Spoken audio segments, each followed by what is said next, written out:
was the end of the lunch hour, this in the spring of his junior year, and this guy came in and just sort of, middle-aged man, big, tall, blonde guy, came in and just kind of hung around.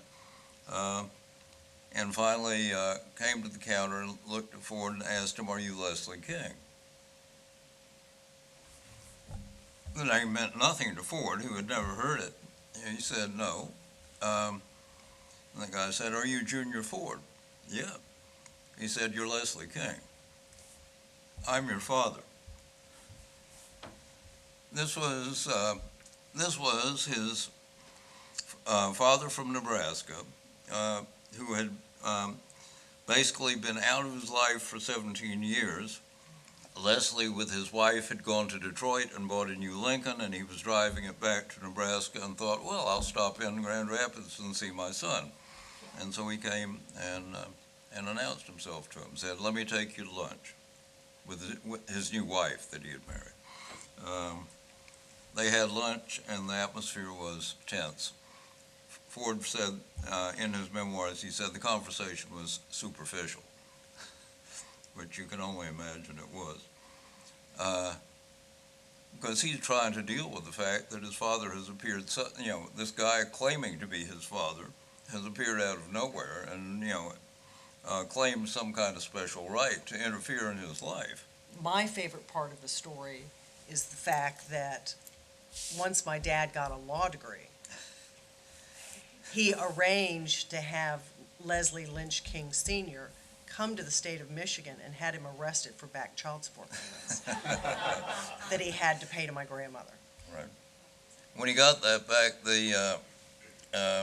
the check went to his mother, of course. She offered it to him, said basically it's yours. You're the child that's supposed to be supporting. He said, "No, you keep it." He was a good son. Yeah, he was a good son, and it was all, to some degree, it was always him and her, him and his mother against the world. Right. My dad was an impeccable listener, and if you looked at his congressional staff, you looked at his vice presidential staff and his presidential staff, he had amazing counselors and people around him. The Dick Cheneys, the Don Rumsfelds, all of those people who, of course, that was the beginning of their careers, and their careers continued on for the rest of his life. And even as a child of his, Dad always listened to what you had to say. He didn't agree with you, but you felt you could express your feelings, how you felt, why I don't deserve that punishment, and here's what I do deserve. You were always pleading your case. And mine was always, "But I'm a girl." That was always, "I'm not a boy." I don't get as harsh punishments. But he listened to you and normally would not respond at the moment, which I think is an incredible talent of not to immediately respond and say, "I will get back to you," and would get back to you.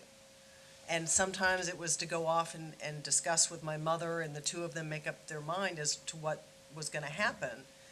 But I always felt heard, and I think that's a very fair thing that a lot of people don't feel today. They don't feel heard.